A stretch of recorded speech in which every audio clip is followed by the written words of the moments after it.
Welcome everybody, I am back, and before I jump into today's main topic for this video, I still owe you guys my top 10 matches for the month of April 2019. Now, before I give you this list, I should make it known that I watched almost no wrestling after WrestleMania weekend. I just went on a crazy wrestling binge heading into WrestleMania weekend, and then once WrestleMania wrapped up, I was pretty much done with wrestling for the next few weeks, and I'm getting back into the swing of things now. I'm watching NXT again. I'm getting back into following New Japan and Ring of Honor.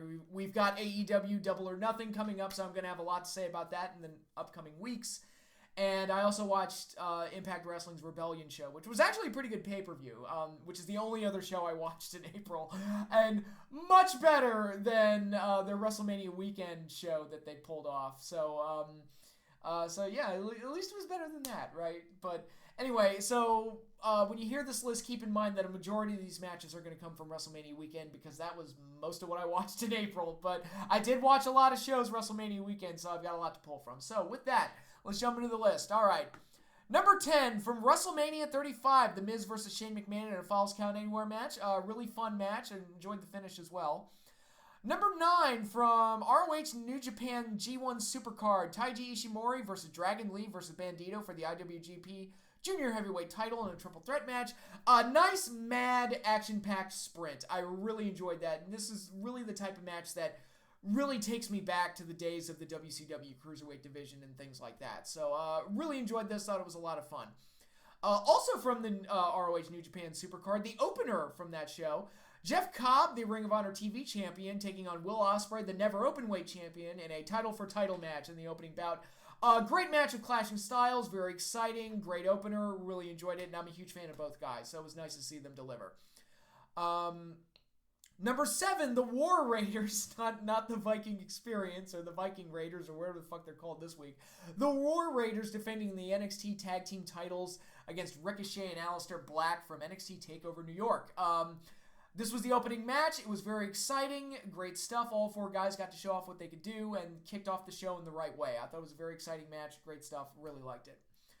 Number 6, the only non-WrestleMania weekend match to make it on this list. Gail Kim versus Tessa Blanchard from Impact Wrestling's Rebellion.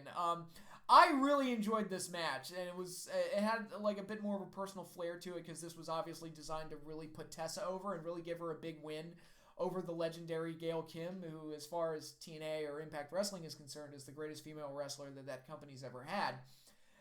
So to see her come out of retirement was a nice treat, and to see Tessa Blanchard get such a big win in a big match, and for them to deliver as well as they did, I was really impressed with it. And for all the talk of like a women's revolution and all this other stuff going on in pro wrestling, I thought this match was one of the better women's matches I've seen in recent memory, and not because they were pushing women, but because they had like a legitimate story there, and I think Tessa was allowed to flourish, and I've been singing Tessa Blanchard's praises for a while now. I think she really is something special, and honestly, if you look at Impact Wrestling, she's probably the MVP of that company, as far as like delivering on a consistent basis.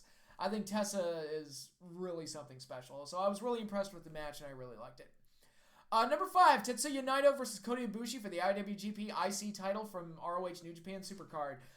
Very good match, as you would expect out of these two, and we got to see Kota Ibushi finally get that big win over someone the caliber of a Naito and someone on more of that main event level. So it was very satisfying, great match, and it was just cool to see Kota get the win. Number 4, Johnny Gargano versus Adam Cole in a 2 out of 3 falls match to crown the new NXT World Champion. This was the main event of NXT TakeOver New York. This is not the greatest match in WWE history, like Dave Meltzer, I think, said it was. I had my issues with some of the finisher kickouts towards the end. I thought it got a little too Cena-esque. Probably even surpassed some of Cena's wildest examples of finisher kickouts. But I thought the match overall was very good. Not my personal favorite, but not even my favorite match in the show. But I thought it was a very good match, and I thought, given the circumstances, losing Tommaso Ciampa and all that unfortunate drama, I thought Cole and Gargano went out there and put on a hell of a show to kind of make up for the fact that maybe their storyline got a little messed up through losing Ciampa. So I thought it came off really well. I had my issues with it, but I thought it was an overall really good match. Number 3, Daniel Bryan defending the WWE title against Kofi Kingston from WrestleMania 35. My favorite match from this year's WrestleMania. The emotional highlight of the show. It was cool to see Kofi get the win. It was very satisfying. I especially loved the moment after the match where the New Day unveiled the WWE title belt, the real WWE title belt for Kofi. And it just felt like a very nice moment. Hasn't made me interested in watching WWE television from week to week. I'm going to talk about that in a little bit. But for what it was, I thought it was a very exciting match and by far the best part of this year's WrestleMania. Number 2, the Velveteen Dream defending the NXT North American title against Matt Riddle from NXT TakeOver New York. I thought these guys had the match of the night at New York. I thought it was awesome. I loved it. I'm a huge fan of Velveteen Dream and the way he carries himself as a character and the way he dedicates himself to his gimmick. I think Matt Riddle is money. I just look at that guy. He looks like he has the credibility of a guy that could kick your ass, but he's got kind of a Rob Van Dam personality. So he's kind of a, let's call it like maybe a Brock Lesnar or like a Ken Shamrock level of credibility. Kurt Angle would be another example. Mixed in with a Rob Van Dam style like personality and charisma. I think there's plenty of gold to be mined with Matt Riddle, and I think if WWE knows how to handle him, I think he's going to be a huge prospect for them on the main roster. I thought these two meshed together very well. I loved the match that these two put together. I thought they stole the show at TakeOver easily, and I know a lot of people thought Gargano and Cole was match of the night, but a lot of people like Dunn and Walter. I wasn't as high on that match as a lot of others were, but I thought Dream and Riddle just had an outstanding contest of clashing characters, clashing styles, and it was just a lot of fun to watch. It was one of those matches I was just kind of marking out for the entire thing. I just loved the entire match. I thought it was great. And my number 1 favorite match of the month goes to Jay White defending and losing the IWGP World Heavyweight Championship to Kazuchika Okada in the main event of ROH New Japan G1 Supercard.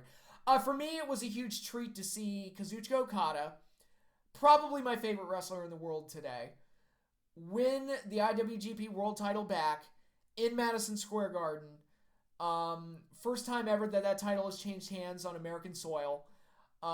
It's one of the reasons, like, God, I wish I'd been at the show, because I would have just been a huge mark out for me to be able to witness Okada winning the title. But the historical significance of it mixed in with the storyline that they had going into this, the fact that Jay White and Gato just make such great heels and work really well together in that regard, and you just have a reason to hate their guts.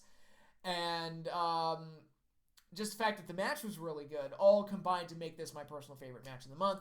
So, who gets brand of the month? I'm going to give it's a tie. I'm going to give it to Ring of Honor and New Japan for putting on the show in the Garden and having what I thought was the best show of WrestleMania weekend. So, for that, I'm going to give it to them. And now I want to get back into actually watching more Ring of Honor and New Japan and various other things. But I'm kind of on a Godzilla kick right now with the new movie coming up. And I guess I could give you this quick update on videos. I do have some Godzilla-related videos planned over the next couple of weeks to kind of build into the movie. So if you care about me talking about Godzilla, you're going to be getting more. And of course, you're going to be getting a review of the new movie when I see it. I've already bought my ticket. I'm seeing it opening night. So here's hoping for the best. And here's hoping I have a good time. Here's hoping the movie lives up to its hype. So a lot to look forward to there. But the big wrestling-related thing I guess I'm going to be talking about over the next couple of weeks would be Double or Nothing, which is coming up very, very soon. It's like, wow, it's already here already. Man, it just kind of crept up on us. And I'm going to do a full preview of the show and a review of the show once I've seen it. But, yeah, it's a really exciting time for AEW to kind of put all their ducks in a row and get everything in order as they get ready to announce a TV deal and they get ready to basically make their presence known on the wrestling stage. And on the other side of the coin, you have the WWE, who is a goddamn mess right now. And I'm not even watching the show. I'm just reading about what's going on. And I was like, oh my God, this company is a wreck right now. When I hear about some of the things that they're doing creatively, like having Kevin Owens join the New Day and then turn on Kofi, which everybody... Dude, I'm not even watching the show and I saw that coming a mile away. One of the last Botchamanias I saw, they had that clip where Owens turned on Kofi. but they put in the audio from that old episode of Firefly with Wash playing with the dinosaur toys. Curse your sudden but inevitable betrayal. Minus an evil laugh. And that whole bit, I'm like, yeah, that pretty much sums up the Kofi Kevin Owens situation perfectly. And you know, given Kevin Owens' history, and this is where like bad creative is really, not only bad creative, but just bad like adherence to continuity is really hurting them. Because, all right, I've watched, as a WWE viewer, I have watched Kevin Owens turn on Sami Zayn in NXT, and that's a feud that carried over onto the main roster, so it's canon on the main roster. It's not just something that happened on NXT and they ignored. I've watched him turn on Chris Jericho, and at this point, it's like, why the fuck would Kofi Kingston trust this dude? He's a backstabber, and it's obvious.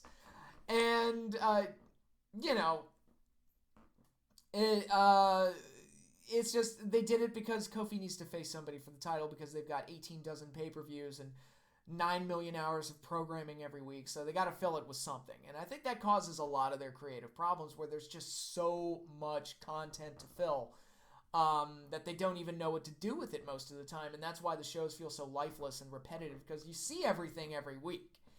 And, you know, I feel like a broken record whenever I say this. The shows are too long. Raw is too long. I would even argue SmackDown might even be too long. You shorten that to like an hour and a half, or maybe even an hour or something, or maybe even, I don't know, get rid of SmackDown altogether. I don't know, man. But which that's not happening with the Fox deal. But man, they are picking the worst possible time to be going through this much strife creatively, and with the ratings sinking as low as they are. It ain't looking good in WWE. I'm not saying they're going to be dead tomorrow by any means. I'm not trying to suggest that. What I'm saying is, their creative has gotten so bad, and people, I guess, are starting to realize it, because the ratings just keep getting lower and lower and lower, and it's like, god damn, this has got to bottom out at some point. But I mean, what's going on right now that's even that hot? You know, they made Becky Lynch the champion, which was the right move, coming out of Mania. And nobody seems to care, because it's like, all right, she's got 2 belts, and they've got 2 women's divisions, and that's a major problem. You know, you talk about living in excess and just having way too much. The WWE, and again, broken record, I've said this. I've been saying this almost since the inception of this channel, that WWE has way too many goddamn belts. They've got way too many belts.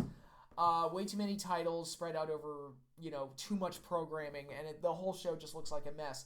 And to make things even worse, on Raw this week, they announced the Wildcard Rule, which my understanding of the Wildcard Rule, correct me if I'm wrong, is that every show, Raw or SmackDown, 3 superstars from the opposing brand can appear on that show completely random, and you don't know who those 3 stars are. So obviously they're trying to keep things unpredictable, when really all they're doing is they're just overexposing their stars even more. I mean, let's say like Roman Reigns and Becky show up on Raw next week, and it's like, all right, I mean, it's not like I'm starved for Becky Lynch or Roman Reigns. I mean, they're on TV every week anyway.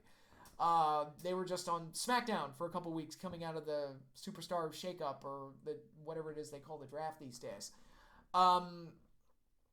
And it's just a friggin' mess. And so it's like, all right, with this new wildcard rule in place, is there even really a brand split anymore? And my attitude towards the brand split has always been this: if you're gonna do it, go all the way with it. And one of my knocks, my criticisms against the brand split for years, going back to the original brand split in 2002, is that Raw and SmackDown never really had their own distinct identities. There was kind of the understanding that SmackDown was more the wrestling show and Raw was more the entertainment show. And maybe that flip-flop a couple of times, like in mid-04, maybe SmackDown was more the entertainment show and Raw was more the wrestling show. But that's more superficial. When I say like a different flavoring, different branding, and I've always had this idea. It's like, look, why do you have two different tag divisions spread out over 2 shows? Just put the tag division on one show, and that'll be like signature to that brand. Cruiserweight champion, make the Cruiserweight division signature to that one brand instead of having 205 Live and giving it its own show. It's like, just make it like specific to one of the brands. The women, I've already proposed this idea because I think having 2 singles champions is overkill, and I think having throwing tag titles on top of that is even further overkill. It's like, okay, Take the women that are competing in the singles ranks, put them on one show. Take the tag team women's ranks, put them on another show. Whichever one, I don't know. But IC and US champions, maybe make one the Raw champion, one the SmackDown champion, and unify the Universal and WWE world titles so you have one true Supremo world champion. And then on Raw and SmackDown, you can have rankings and competitions to see who gets the beat of the number one contender for the Supremo champion. And that's one way to get a big star on both shows, too, if you were so inclined to do that. But they adhere so little to strict boundary lines on who is on what brand. I mean, Becky holds 2 belts. She's basically on both shows anyway. I think she's officially a SmackDown star, but who cares? And this is not a new problem. I remember back heading into WrestleMania 25, you had Triple H, who was the WWE champion, and you had, I believe, Edge, who was the world champion. And I remember throwing my hands up. It's like, I don't even know which one's the Raw title and which one's the SmackDown title anymore. Like, which one's which? I don't even know anymore. Because it just got so, like, muddied and confusing. And it was just something, they never strictly adhered to it. And I think they muddied the waters, and with so much programming, the sheer volume of programming, and the fact that the creative itself is bad, and the fact that there's too many belts, and that makes it so much more confusing, and neither brand has its own identity, that you've just created this show that's just boring paste. And that's all it is. And you look at some of the talented guys, and they've got some talented guys on that roster, but it doesn't matter if you're in this environment, creatively, promotionally, it just doesn't matter. Like, you could have Stone Cold Steve Austin at his peak, peak interest in this creative programming. They'd find some way to screw it up. They'd overexpose the hell out of him, number one. And number two, they would have horrible storylines for him that wouldn't get over, and you wouldn't care about the matches, and that would just kill everything. So, WWE, I mean, I'm just looking at this. And then you look at the behind-the-scenes stuff. They fired the head writer of Raw. I saw that headline pop up. Wrestlers are asking for their releases and not being granted. Luke Harper wants out. He's not being granted his release. Sasha Banks apparently wants out. She's not being granted her release. So now we're in a situation where they're basically paying people to sit at home just so AEW doesn't get them. Which that's a lot of the reason, I'm going to sound like an asshole when I say this. That's why Hideo Itami was kept around as long as he was. It's like, the only reason, even though he didn't really work out, the only reason they kept him around as long as they did is because they didn't want anybody else to have him. The only reason Shinsuke Nakamura still has a job in WWE is because they don't want anybody else to have him. If they can hold on to these guys, they're going to hold on to these guys. And just to keep certain other companies from getting them. And, you hear stories like this, and it doesn't make the WWE look good. It makes them look kind of like they don't know how to manage talent, and it's a really bad situation. And the whole rumor with Sasha Banks throwing a temper tantrum after having to drop the tag titles or whatever. I don't know how true that is. I'm not saying who's the villain and who's the hero in that case, but I'm just saying it's like, look, if a talent's not happy and she doesn't want to be there, you might as well just let her go.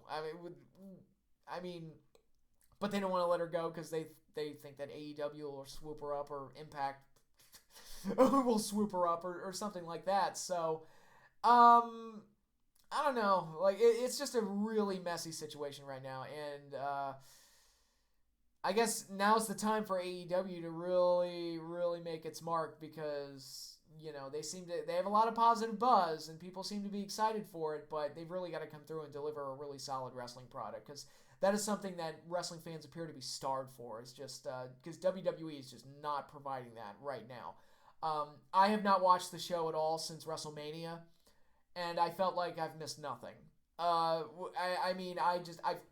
just don't feel compelled to watch it. And there's nobody, through no fault of the wrestlers, there's nobody on that roster that I would go out of my way to see, because they've done such a terrible job of managing their wrestlers and making them feel like they're stars, and making them feel like there's larger than life, and making it feel like the conflicts and stories that they're involved with are worth checking out and worth watching, and worth going out of your way to see. Compare that to, say, the Marvel Cinematic Universe, where people are super invested in those characters, And Endgame is now posed to become the highest grossing movie of all time. At least it appears that that's what's going to happen. And dethrone Titanic, finally. Now if we could just beat Avatar, we'll be set. And I'm not saying Endgame was a perfect movie. I had my problems with it, but it was a satisfying conclusion to the story that had been set up over the course of 21 films. So, and they accomplished that by having a clear goal, having a clear plan, and creating characters that people like and are willing to spend money to see. And that's how it's done. And, you know, I know a lot of people don't like to compare wrestling to other forms of entertainment, but I think why wouldn't you compare it to other forms of entertainment? Why does Star Wars, the original trilogy, why does that work so well? Why does Rocky work so well? Why do all these things work so well? And why is the WWE, which is supposed to be entertainment, which is supposed to be storytelling, why don't those work? Well, I just told you. There's too much programming and just messy creative. And, yeah, that's overexposure. The product is confusing. There are way too many belts. It's just a mess right now. And this is the worst possible time for WWE to be in this kind of a position when they just made the big deal with Fox.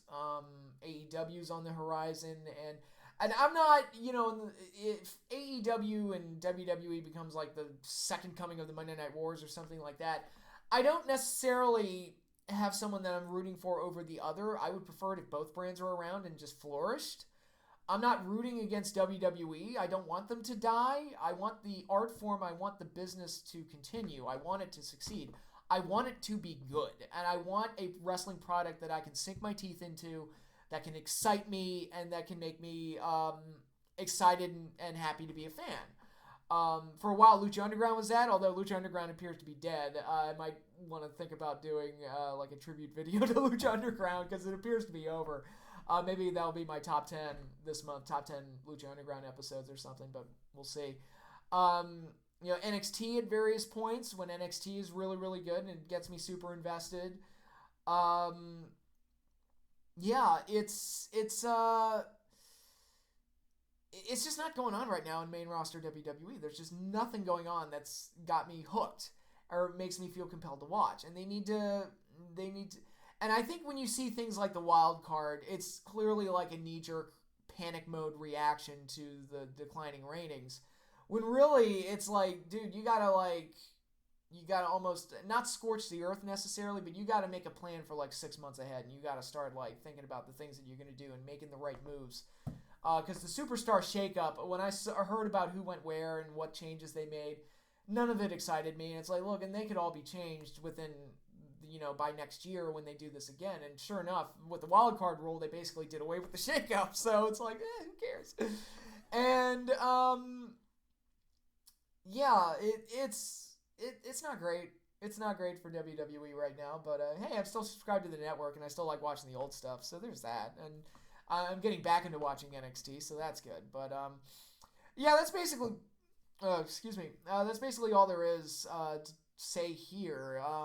WWE is just a mess right now, and here's hoping they can pull themselves out of the muck and come up with something good, because right now it's like we're almost at a point where it's like you couldn't pay me to watch this show whenever I read the results, because it doesn't even sound horrible. It just sounds so boring, and I'm not flushing away 3 hours on a Monday night. And actually, you know, heading into WrestleMania, I actually enjoyed Raw more watching it on Hulu, where it was shortened to like an hour and a half, and I'm like, this is way more digestible. I like this. And maybe they want to think about just presenting Raw that way. You know, shorten it and you know, trim the fat, as it were, and make it a better show that way. But anyway, that's all I have to say about WWE at this point. I'm done rambling. So yeah, hope you all enjoyed this video. I've got plenty more videos lined up for you throughout the month. Thank you all for watching, and if you like this video and you want to continue to support the channel, be sure to like, subscribe, hit the little bell right there in the corner so you get notified when I post new videos. But that is all I have for you now. Thanks again, everyone, for watching, and I will see you all later.